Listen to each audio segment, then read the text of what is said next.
In the case of Zero Acre Oil, we ferment sugar. Plants are really good at making sugar and carbohydrates in abundance. By fermenting that sugar into healthy fats, it's a far more efficient process than trying to get oil from plants that are inherently oily. And so because of how it's made, it's very, very sustainable. And the actual oil that's produced from this process of fermentation, which is the oldest culinary technique we have after fire, it's an oil that's very, very healthy.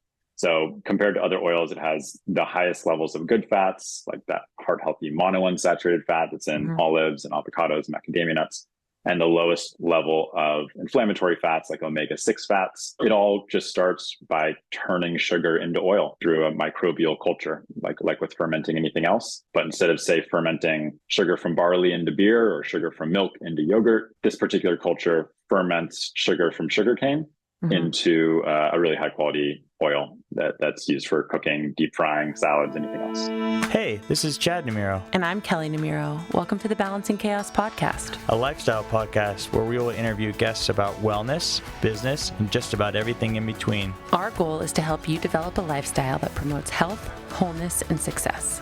Through our conversations, we hope to inspire you to live a beautiful, full, and joyful life as you navigate balancing the chaos. We hope you enjoy. Welcome back to the Balancing Chaos podcast. We are so excited to be back with you guys today. Today, we are having a remarkable guest with us. Please welcome to the show, Jeff Nobbs. He is an entrepreneur who dives into various industries, and he's fueled by his passion to solve important issues and make a positive impact. He started co-founding Extra Bucks. Then he moved to opening a restaurant called Kitava and co-founding Help Kitchen. Jeff has demonstrated his unwavering dedication to addressing food insecurity, promoting sustainability, and challenging the status quo. His latest venture, Zero Acre Farms, aims to revolutionize the food system by removing destructive vegetable oils. With a blend of audacity, resilience, and relentless pursuit of change, Jeff continues to push boundaries and inspire others to take action. Today, we have the privilege of diving into his entrepreneurial journey and exploring his insights on social impact, sustainability, and finding amidst all of the chaos, balance in entrepreneurship. So get ready for this enlightening conversation with Jeff Nobbs. Welcome to the show. Thank you. Good to be here. And thanks for that intro. Yes. So, fun fact, Jeff and I were actually fraternity brothers at USC. And we were talking about that before we got on. The first one. I haven't had any other people on yet. That we Soon to come. Socially, no. Yeah. From a health standpoint, we should ignore most of what Chad and I did. You guys did during that time. That's absolutely right. You were not drinking a fifth of whiskey and. So. You've been busy. How long ago? You just got funding from Chipotle and a few others for Zero Acre, right? Congratulations. How long ago was that now? Thank you. Yeah, we just announced that news in the last couple months, and then announced a larger Series A round before that. But super excited to have Chipotle on board. They're a nice big stamp of credibility as a leader in the food space. Yeah, 100%. So does that mean in all of their restaurants they're using Zero Acre? Not yet. The only thing that they've publicly announced is making a financial investment. Yeah. That said, they only invest in companies where they see a realistic path to actually using the ingredient. Yeah.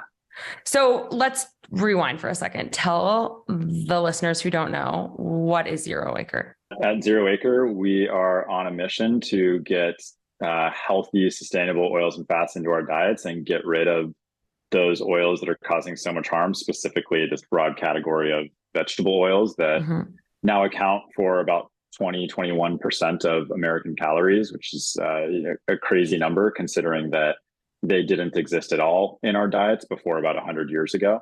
And now they're, a fifth of our calories.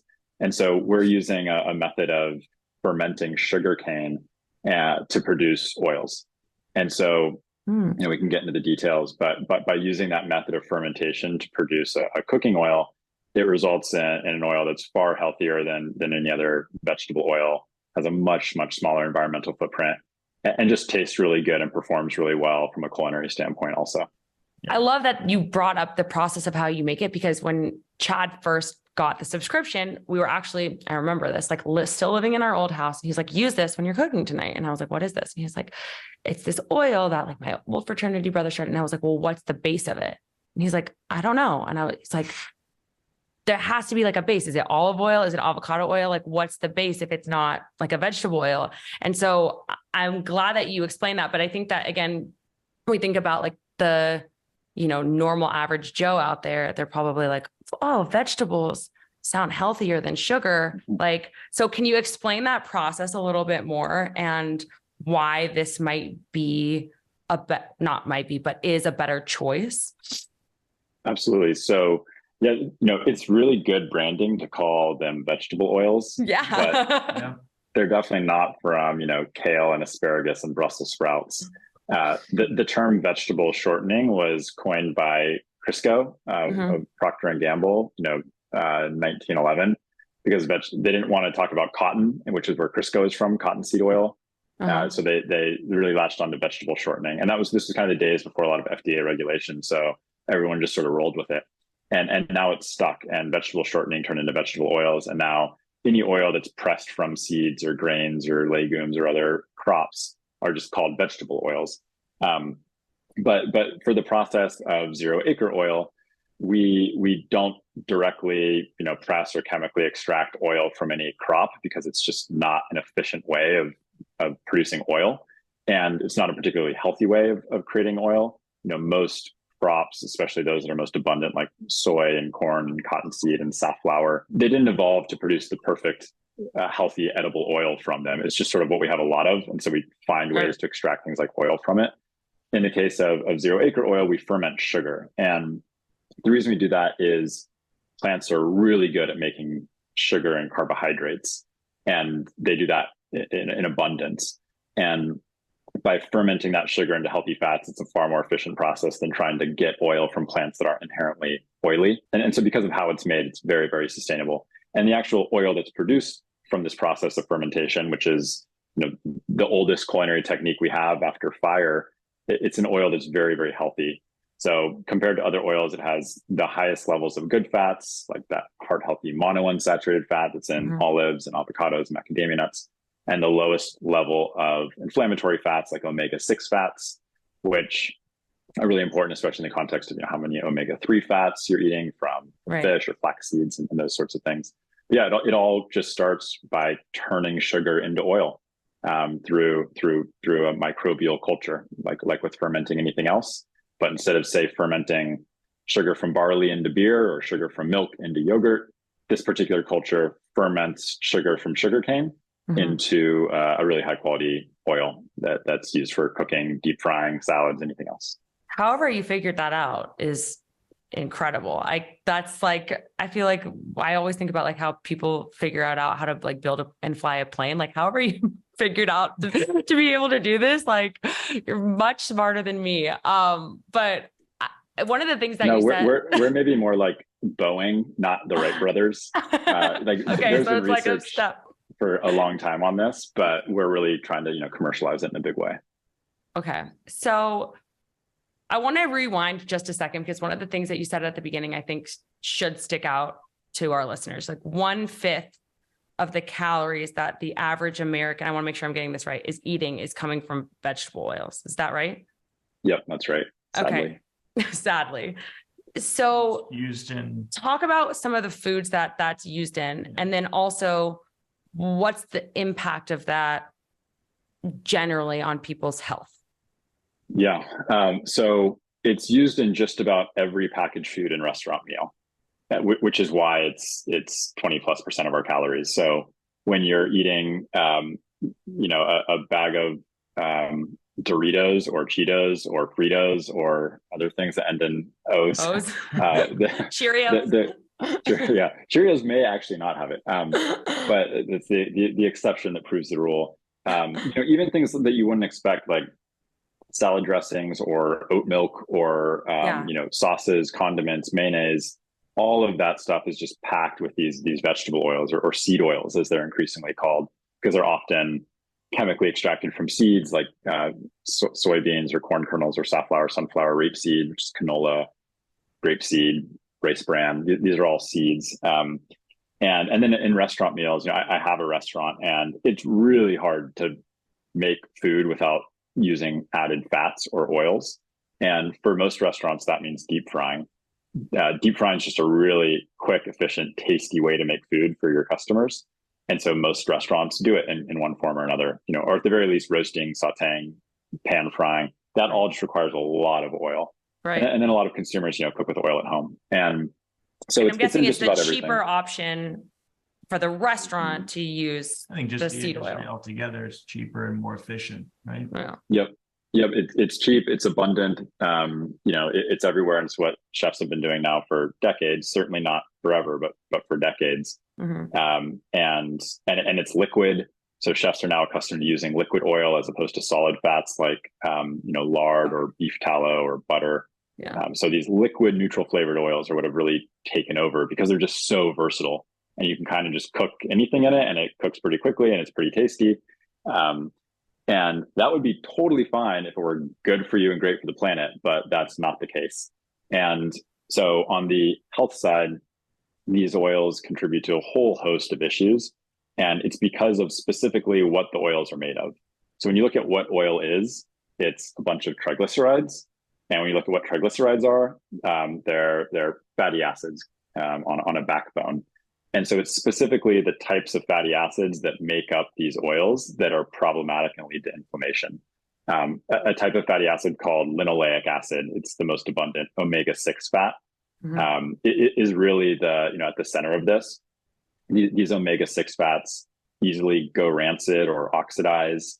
That process of going rancid and oxidizing, makes them not taste very good and have a short shelf life. Mm-hmm. But it also creates a bunch of health issues, ultimately inflammation and everything from heart disease, cancer, obesity, dementia, even pain, migraines has all been associated with an increased consumption of these omega-6 fats from seed oils. And, I should note, omega-6 is a totally natural component of our diet that's in all food, pretty much all food. But it's like 1% of calories, 2% of calories, maybe 3 or 4% of calories in real whole food.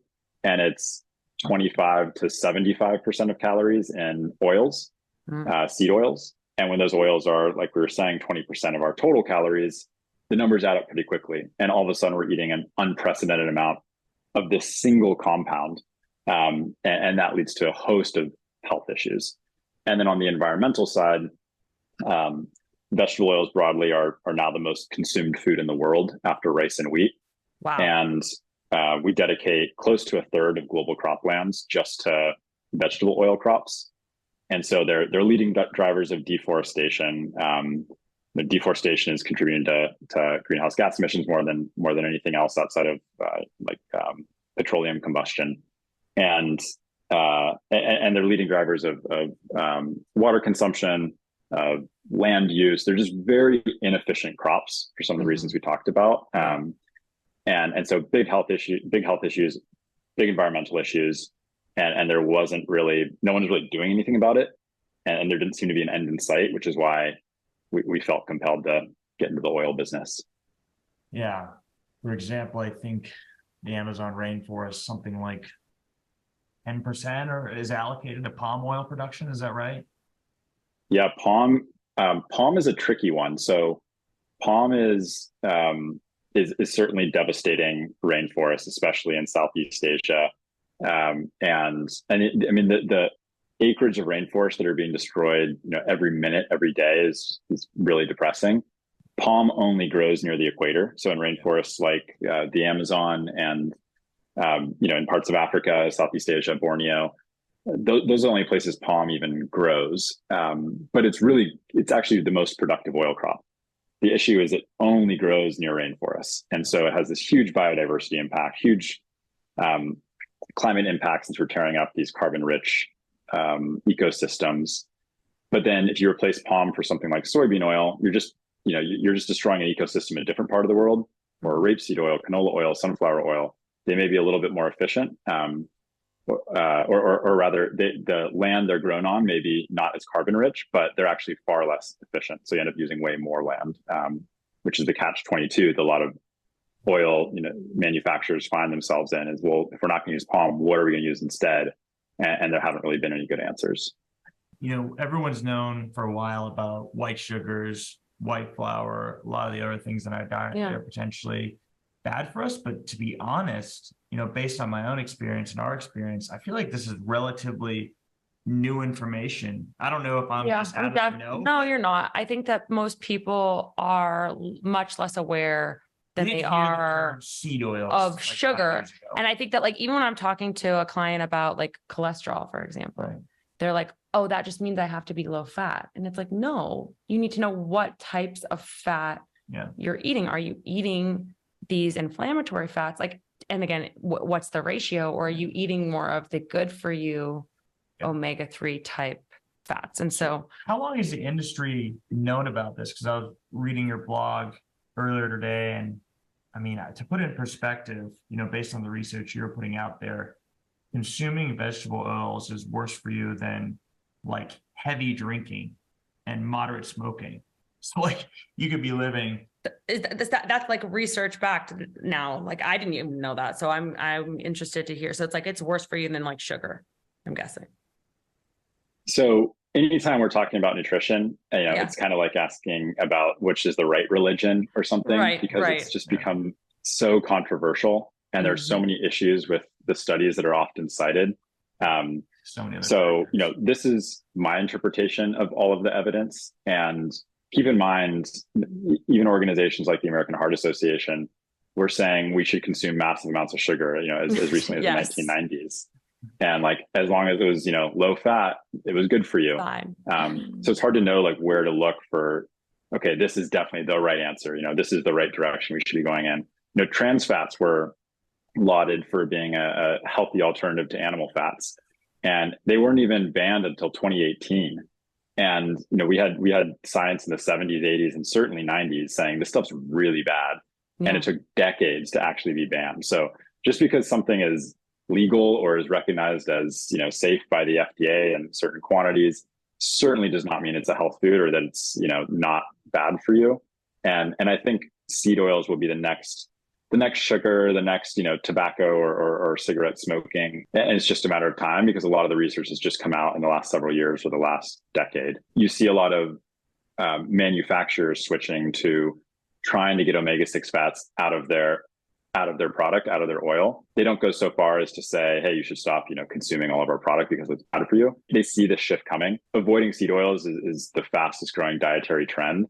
Certainly more so now than paleo or keto or even vegan, non-GMO. A lot of people are understanding that this may be the thing that defines processed foods being really bad. Maybe even why, when you give up a lot of sugar or carbs, one of the main benefits is you're giving up most of the foods that contain seed oils, which are, French fries and potato chips and things like that, even fried chicken with its breading. Yeah. And these oils, now in randomized controlled trials, not just showing correlation, but actually showing causation, have been shown to contribute to weight gain, to pain, and to all-cause mortality, essentially dying earlier. To be concrete, it's canola oil, vegetable oil, sunflower oil. What else? Flour oil, grapeseed oil, rice bran oil, rapeseed oil, which is another name for canola, cottonseed oil, which is still pretty widely used, peanut oil, corn oil, and then the oils that are better are oils like avocado oil, olive oil, macadamia nut oil. Coconut oil is much lower in those inflammatory fats. It's a bit controversial because of its high saturated fat content, which is a whole other conversation. What about? I think it's like, if you just tell somebody though to go into their pantry and look at, like, let's say every box, like you're going to find one of those most likely in the packaged foods that you have in your home. Here's what I'm interested in. When you started this, where did it come from? Was it from a health need, or was it from a sustainability need, or both? Yeah, when I started, it was both. But, for me, my journey more so started on the health side. Yeah. And I've just nerded out on food and health and nutrition for most of my life. Going back to middle school, looking at like the sugar in my drinks. I don't know why, but I did. Fascinating. Yeah, I was just strangely into it. And it was definitely weird as like a 13-year-old. And Boy, yeah. Yeah. and yeah, and then in my early 20s, both my parents passed away from cancer, and Sorry. it thank you, and it sort of opened my eyes to this paradigm shift of why the heck did this happen, and why is this happening not just to me, but basically everyone I know knows someone who who they lost to chronic disease of some sort, whether it's cancer, heart disease, dementia, Alzheimer's, diabetes, etc. And that's not the norm. The norm is we live long and drop dead.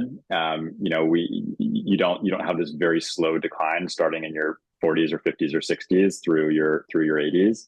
Yeah. We may be living a longer total life, but we're living actually fewer and fewer years of healthy life, which to me just seems unacceptable with all the progress we're making and all other aspects of our society. Yeah. Arguably.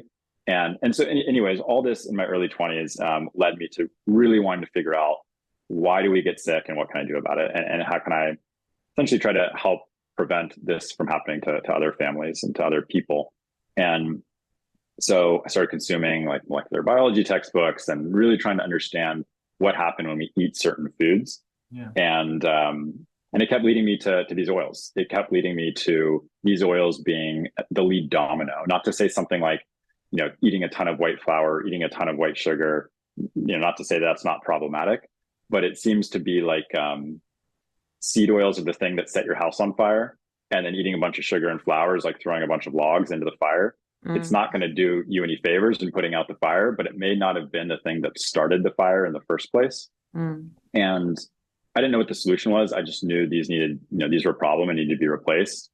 And then, several years ago, I started learning much more about the environmental impact of the foods we eat, and, looking at how I could help on everything from climate solutions to everything you'll see that's just depressing when you look at what's happening in many parts of the world in terms of like environmental destruction and the impact of not just climate change, but of what the decisions as humans that we make in terms of the resources we use and what it does to biodiversity, to species loss, to the destruction of rainforests, like Chad mentioned, what it's doing to our oceans.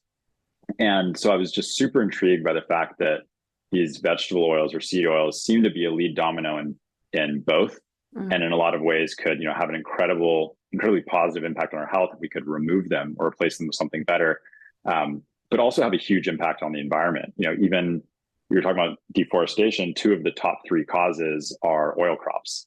And then what's not oil in something like a corn kernel or a soybean or a canola seed or sunflower seed is fed to animals in factory farms.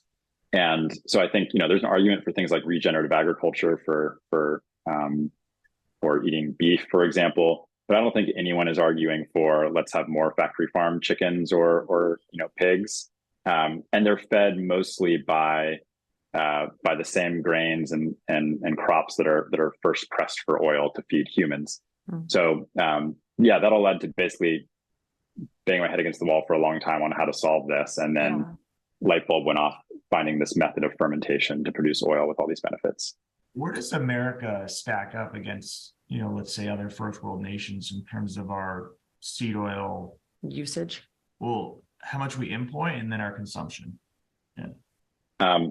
This is not an area where we want to be leading the pack, but we definitely are. Think about how much fast food we have compared to everyone else. Well, let's take Europe, for instance. Is seed oil and the majority of their products so well, or are they substantially better than us? The rest of the world is catching up, but we're still pretty ahead of the pack here in terms of our oil consumption. Like Kelley said, a big part of it is fast food. Almost 40% of Americans eat fast food every day. So any given day, I think 37% of Americans have a fast food meal. And you could almost like squeeze it, right? And just like oil comes out. There's so much oil in there. Wow. That's a really big statistic. 37% have a fast food meal every day. That's really depressing. That is really depressing. It's socioeconomic too. I think, and if you just add on like how many people go to just say a restaurant every day, like it's probably closer to 100. Higher than that, yeah.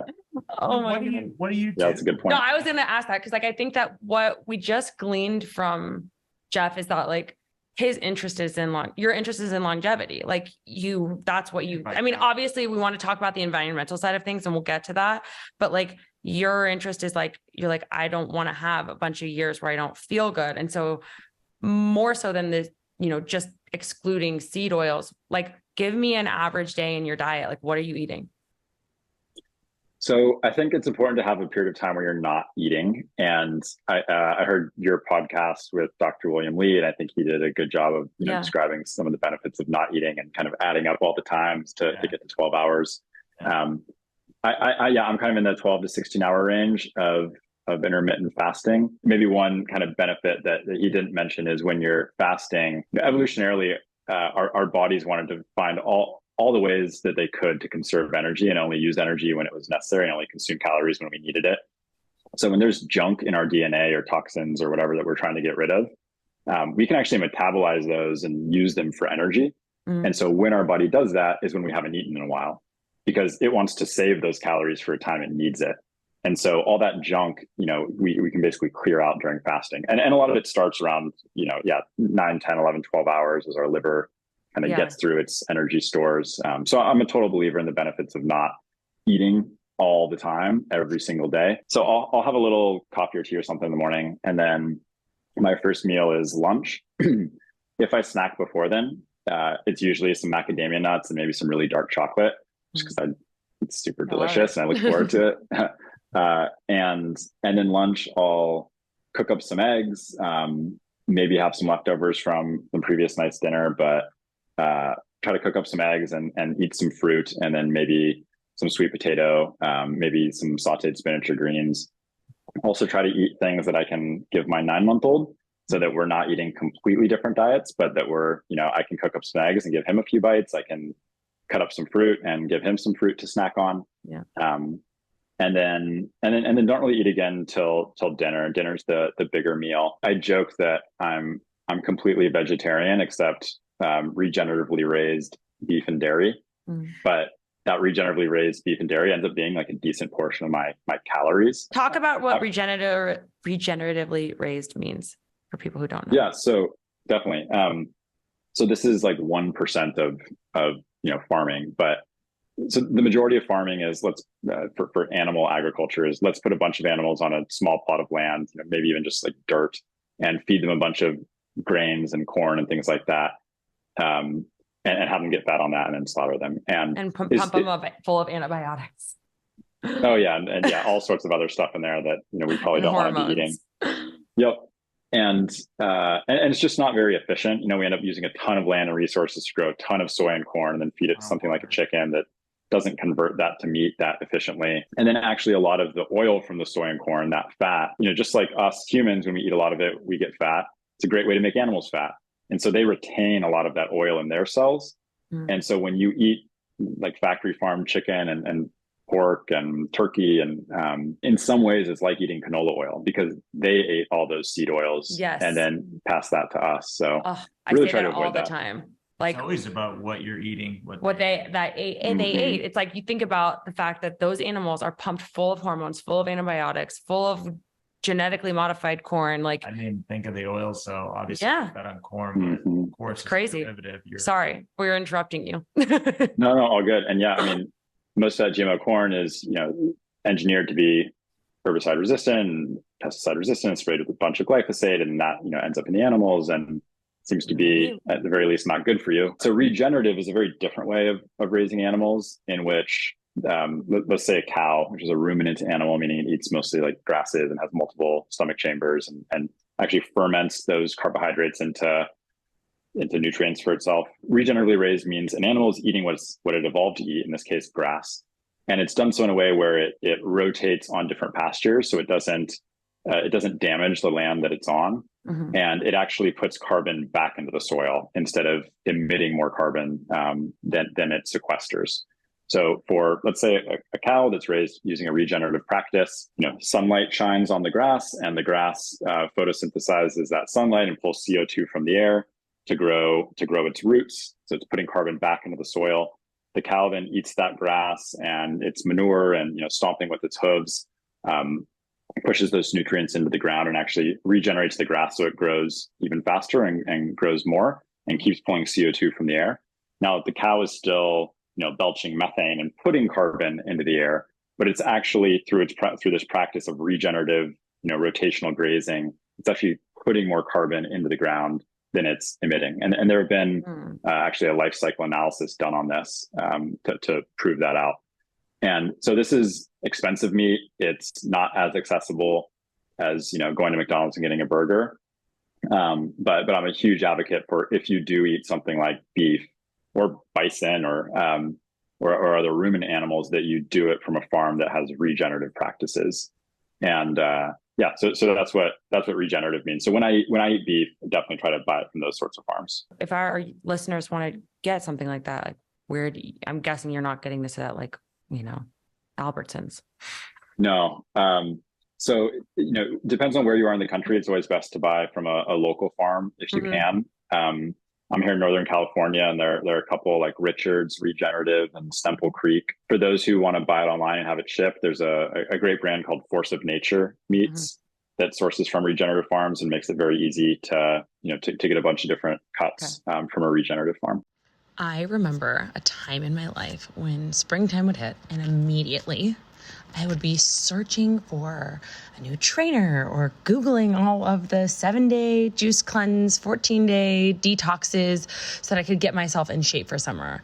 And what I didn't realize at this time was that all of that was a complete waste of my time, of my energy, of my resources. And I look back on that just wishing for those hours and all of that energy and brain power back. The decisions that I was making for my body were coming from a place of punishment rather than from a place of love. And it wasn't until I started meditating and I started doing the work, the real work on myself, that I recognized that I needed to nourish my body with both movement and food and mindset work if I ever wanted my body to love me back in a sustainable way. And that's why the WBK membership, that I release meditations where I deeply connect you with yourself, and blood sugar balancing recipes to nourish you on a cellular level, and low impact movement to support the delicate balance of your hormones, really gets you the results that you're looking for, where it starts to become a lifestyle. It starts to become who you are. I can tell you firsthand that both myself and my members, my private clients, all of us have seen the most incredible results from the WBK method. It's so different than your typical diet and a restrictive approach that we're taught from diet culture from a very early age. As a 33-year-old mom of 2, this is the leanest I've ever been, the most energy that I've ever had, and the best that I have ever felt in my freaking body. And it can be that way for you too. So right now, with the code Balancing Chaos, all one word, BALANCINGCHAOS, you can get 10% off your annual membership for the WBK method and get new weekly content, plus a library of hundreds of workouts, recipes, meditations, with a 7-day reset and a 30-day challenge, all to get you started. So use the code Balancing Chaos, again, all one word, to start your 7-day free trial and see, when you love your body back, how your body starts to love you. What are you more bullish on? Are you more bullish on, regenerative farming or lab produced meat? So my prediction is that there's going to be this sort of bifurcation where there's fewer and fewer consumers that are eating factory farm animal meat or sort of like conventional meat, and are kind of going down those two paths. Yeah. I think regenerative meat will be more accessible and more affordable. I think we need to explain to the audience what the difference between the two are, because I think that there probably isn't a broad understanding. So yeah, so regenerative is what I just described. And then this sort of world of kind of cultivated meat or lab grown meat is when something like corn is fed to cells from a cow in a way that it actually grows into meat. It is meat. but it's not produced from a living cow. It's produced from the cells of a cow in a reactor. It should have all of the same nutritional qualities of real meat, but I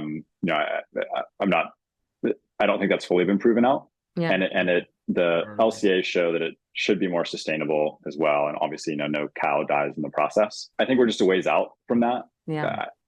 That could be promising in the future to kind of feed a planet of billions of people who want to eat a lot of beef. But I think in the short term, regenerative will probably be just more accessible to more people. Especially from a cost perspective, we're ways out. But you got to imagine there's going to be a pretty good cohort of individuals that are going to be opposed to eating lab-grown meat, right? For whatever reason. To me, it sounds just weird. I don't know. I feel like. So I think if you have both options, true meat eaters really prefer it came from an animal or traditional sense, let's say. Have some. So we were talking about your diet, and that this is how we got into this whole conversation in the first place. So you have, regenerative beef or dairy, and then I'm guessing like some sort of vegetable, or are you not a big vegetable believer? I like vegetables. Okay. Yeah. There have been people that have been hospitalized for having too much bok choy, for example, because vegetables actually have plant toxins in them that are meant to like ward off bugs or insects or whatever. Yes. But I think those are actually good for us, in the right dose. Yeah. So I'm not having like 4 pounds of bok choy in every meal. I think that'd be a bad idea. Or like 4 spinach smoothies a day or something like that. Right. But so I think vegetables are good. I think fruit is good, and I think the right amounts of kind of like proteins are good and safe starches. And so basically, my diet is I avoid seed oils, added sugar, and flour, and basically just eat what sounds good outside of that, and trust my body to do the right thing and point me in the right direction. I mean, last night we made a Thai beef salad using the steak from one of those regenerative farms I mentioned, and then just like a ton of herbs, peppers, and jalapenos, and some of our oil and lime juice and things like that. Made this big salad with lettuce and some steak and a little bit of white rice on the side. And every once in a while I'll make some ice cream because it's just really good. So how do you go about eating at restaurants? You just avoid them? Yeah. Do you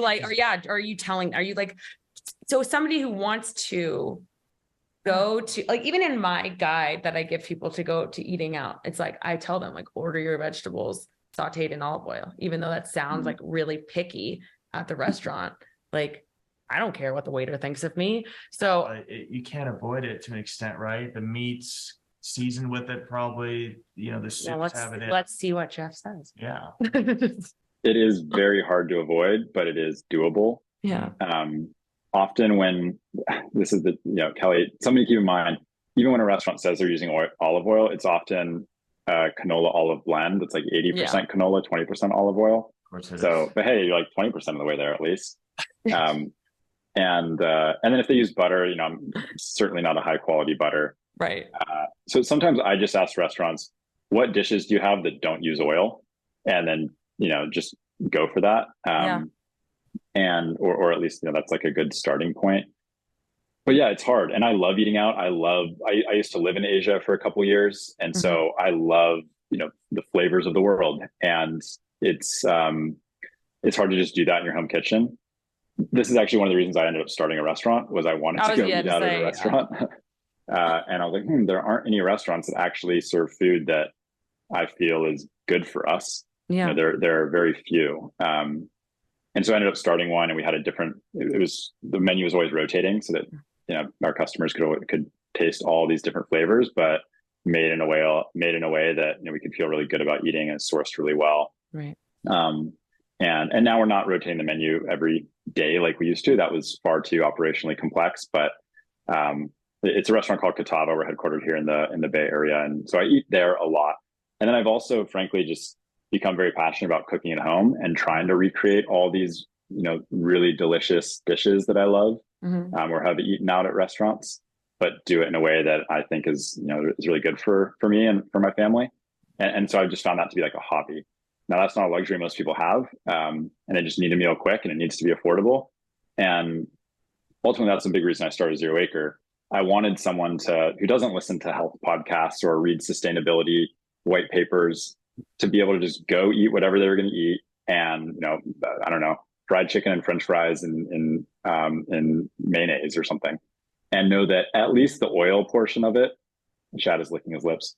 At least seed oil catastrophe in those three.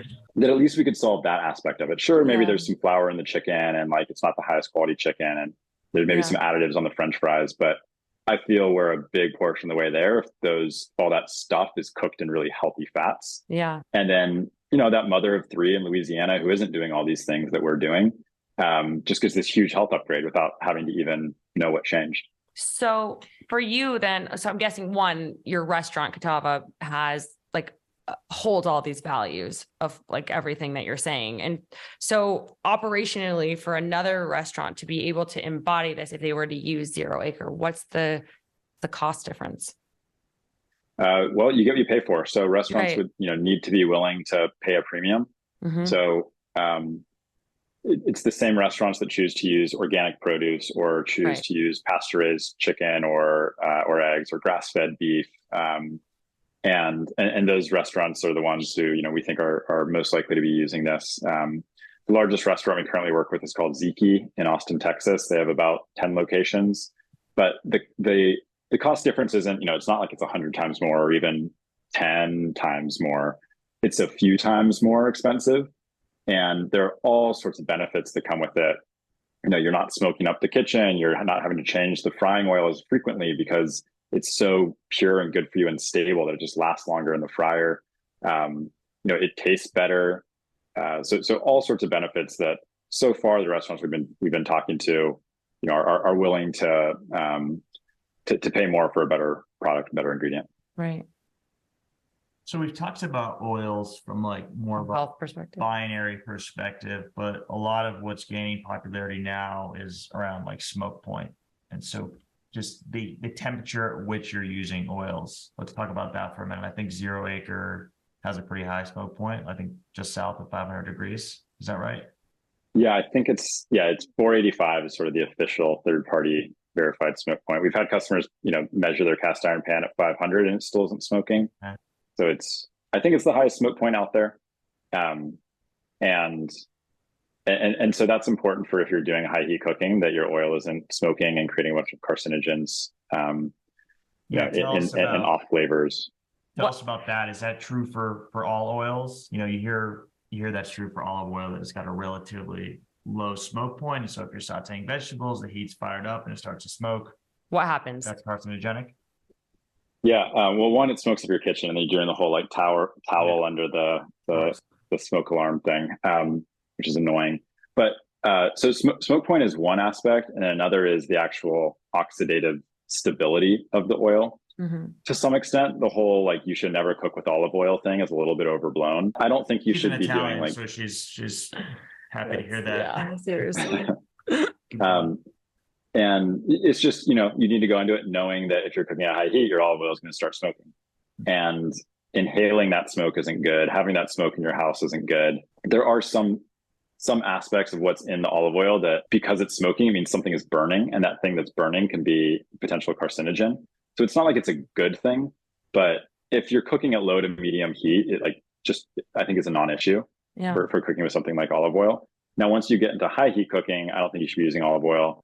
And there's this other aspect I mentioned called oxidative stability, which is not just when the oil starts smoking, but when the oil actually starts breaking down at a molecular level. And there's no visible sign of that happening like smoke. And that's based on the fat profile of the oil. So something like olive oil is fairly oxidatively stable. It's pretty good.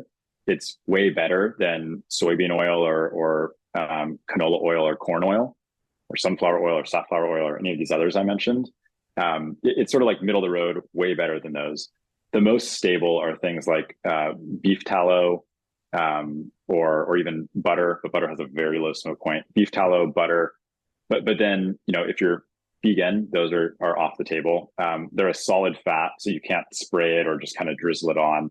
They have very strong flavors, so if you're not looking for that flavor. Mm-hmm. And in Zero Acre. So Zero Acre, is part of the reason we are excited about this. It kind of has the best of both worlds, where it has really high smoke point, and it's also very oxidatively stable, like an animal fat, but it's still liquid and neutral tasting.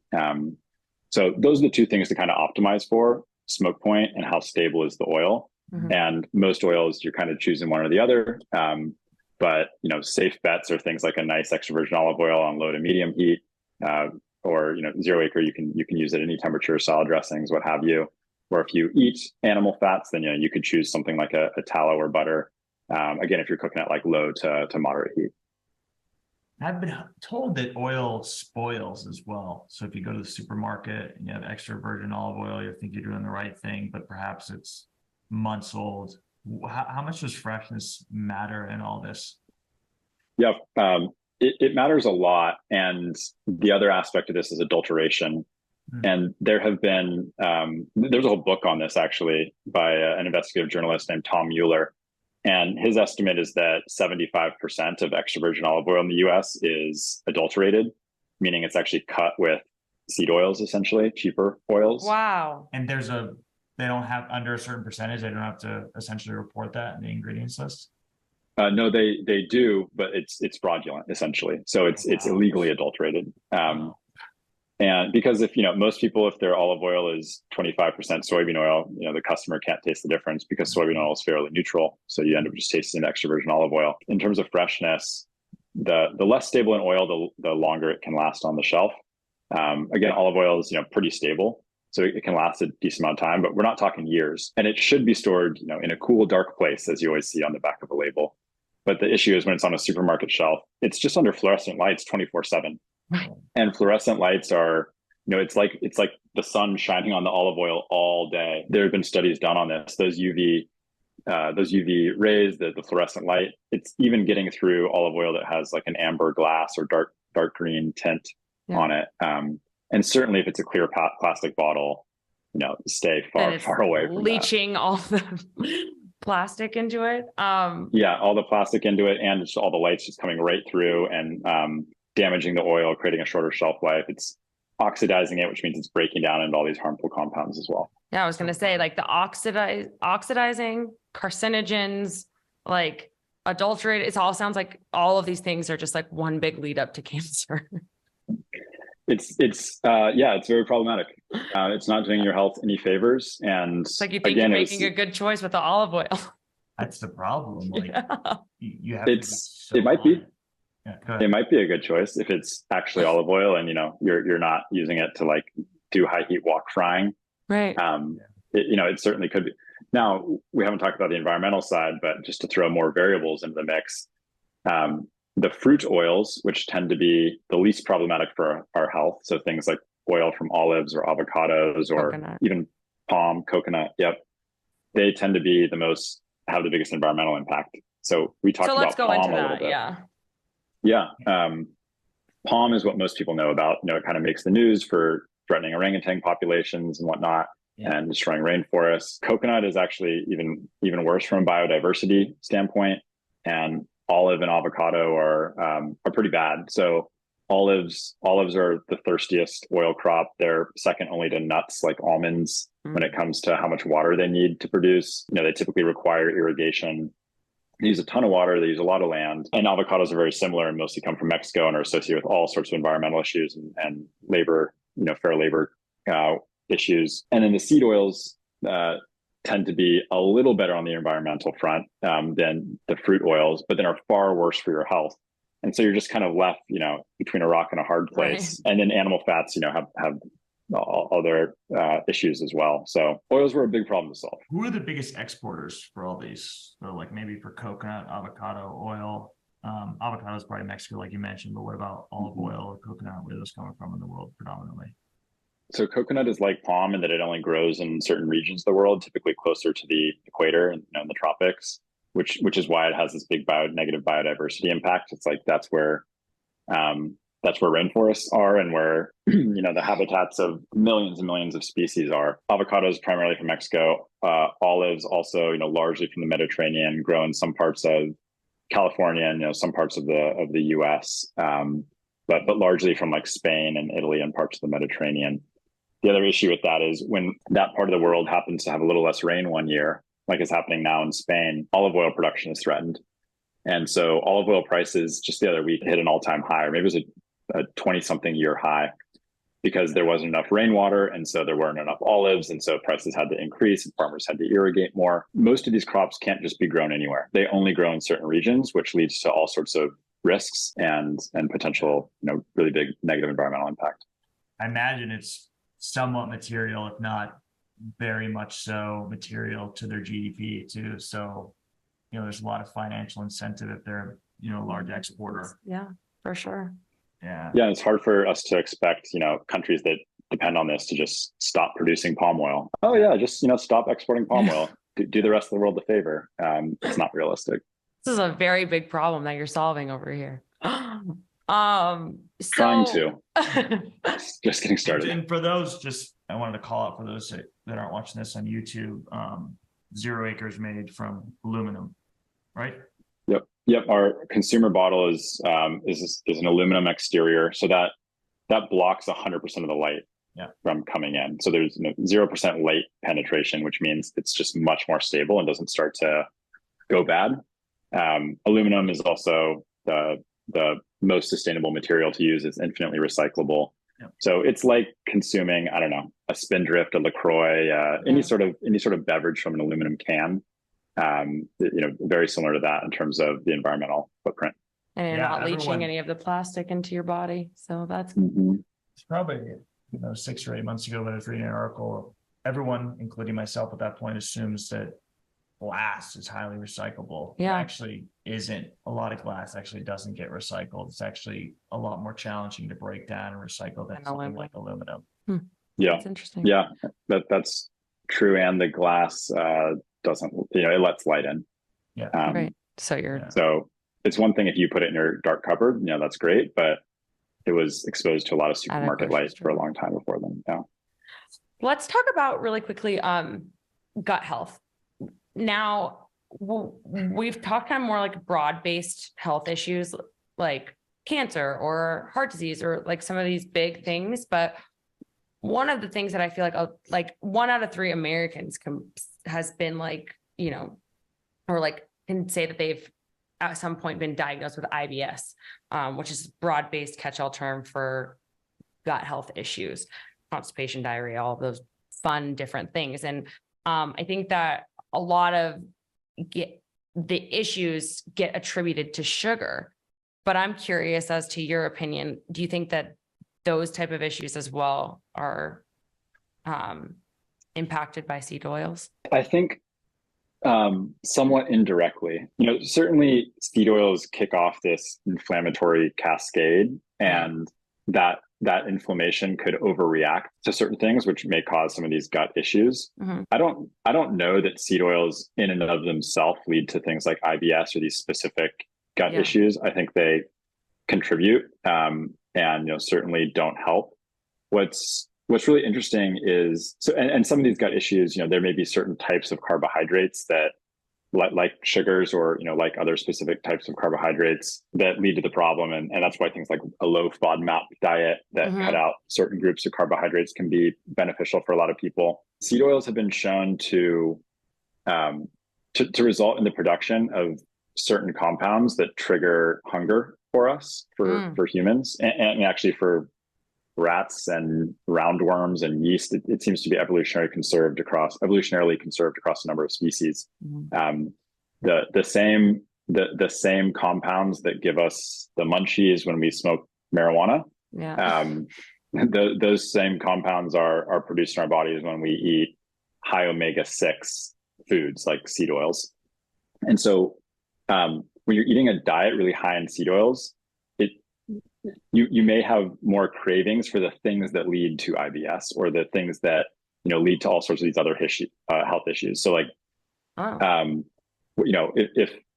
one were to smoke a joint, they're probably not having cravings for kale salads. They're probably having cravings for carby, pizza, salty, crunchy, fatty, those sorts of foods. And then it creates this cycle where you're craving a thing, you're craving foods that probably contain seed oils. Right. And so you eat more of them, and then it leads to this vicious cycle. And then all these other issues pop up like IBS or inflammation or acne or headaches or whatever.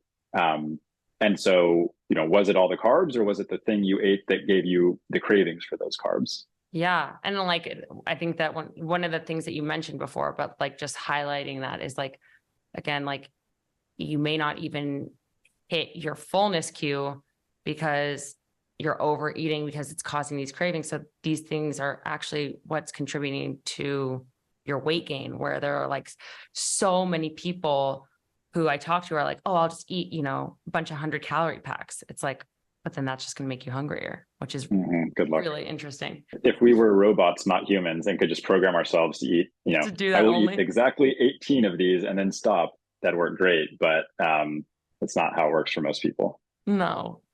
So professionally for you, what's the future look like with Zero Acre? Where are you guys headed? So we're just getting into our first restaurants now, and have had our bottles of oil available online since the second half of last year, and have had thousands of people buy and leave reviews and say really nice things. And so we're trying to bring that to the channels where we can make a really big impact, which is not just the people who are willing to go online to buy a really nice bottle of cooking oil, but to impact the people who aren't thinking about this at all, like we had talked about. So getting into those packaged foods, into those restaurants is a really big priority for us now.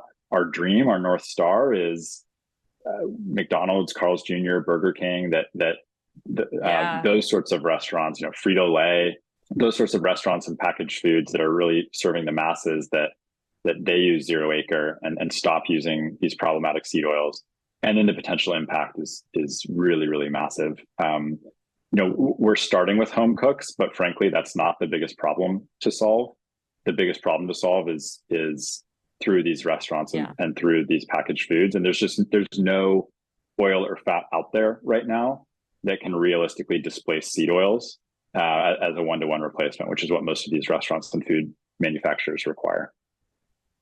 And what's like the biggest hurdle in your opinion? Is it, cost is certainly a large portion of it.